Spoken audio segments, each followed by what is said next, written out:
Kemarin kan kita sudah membahas pencernaan makanan dari mulut ya. Setelah dari mulut, makanan kita menuju kerongkongan. Kerongkongan adalah suatu saluran seperti tabung sepanjang 20 cm yang menghubungkan antara rongga mulut dengan lambung.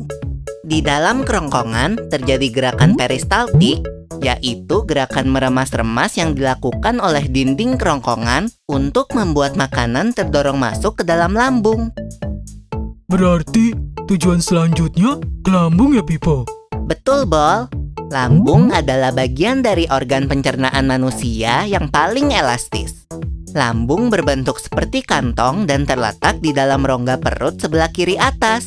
Di dalam lambung, makanan mengalami pencernaan secara mekanis dan kimiawi.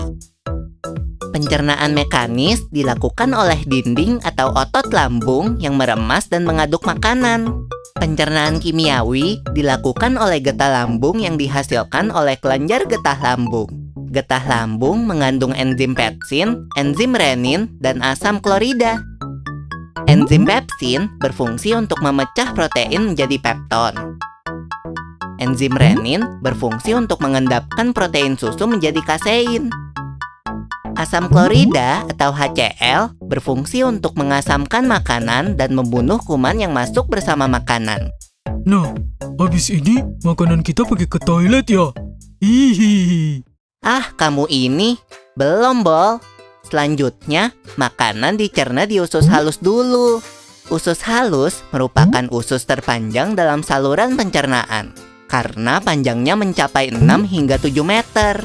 Di dalam usus halus terdapat cairan khusus yang membantu penyempurnaan pencernaan makanan. Oh iya, usus halus terdiri dari 3 bagian, yaitu usus 12 jari, usus kosong, dan usus penyerapan. Apa aja ya fungsinya? Usus 12 jari atau disebut juga duodenum memiliki panjang kira-kira 25 cm. Usus 12 jari mencerna makanan dengan bantuan getah pankreas dan getah empedu. Getah pankreas dihasilkan oleh kelenjar pankreas. Getah pankreas mengandung enzim-enzim berikut. Enzim amilase berfungsi mengubah zat tepung atau amilum menjadi zat gula atau glukosa. Enzim tripsin berfungsi mengubah pepton menjadi asam amino. Enzim lipase berfungsi mengubah lemak menjadi asam lemak dan gliserol. Kalau getah empedu dihasilkan oleh hati dan disimpan dalam kantong empedu. Getah empedu berfungsi untuk mencerna lemak. Selanjutnya, usus kosong atau jejunum terletak di antara usus 12 jari dan usus penyerapan. Usus kosong memiliki panjang sekitar 2,5 meter dan berfungsi untuk mencerna makanan dari usus 12 jari.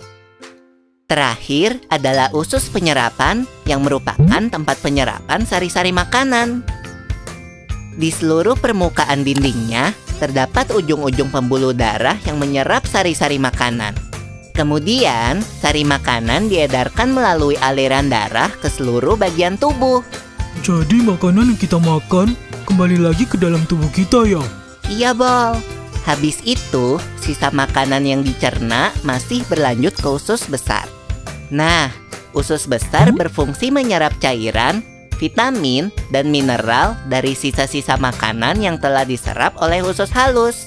Pada usus besar, terdapat bakteri yang berguna untuk tubuh bernama E. coli yang berfungsi untuk membantu proses pembusukan sisa makanan.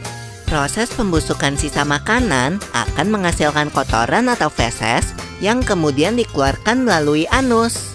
Oh gitu. Nah, gimana dengan mulus? Itu disebabkan oleh apa ya, Pipo?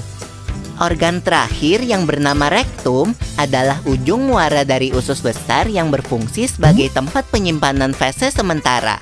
Ketika rektum terisi penuh dengan feses, maka saraf akan mengirimkan respon kotak yang menimbulkan rasa ingin buang air besar. Anus adalah lubang di bagian bawah pantat yang berfungsi sebagai tempat keluarnya feses dari tubuh. Jadi begitu ya, seluruh proses pencernaan dalam tubuh kita. Iya, Bol. Seenak-enaknya makanan yang aku makan, ujung-ujungnya untuk dibuang lagi. Tapi ingat, kan ada juga sari makanan yang menyebar menjadi energi untuk tubuh kita. Betul juga ya. Oh ya Pipo, ngomong-ngomong soal pencernaan, kamu pernah sakit perut gak? Tentu saja, Bol. Kenapa ya perut kita bisa sakit? Nanti akan kita bahas bersama di video selanjutnya ya, Bol.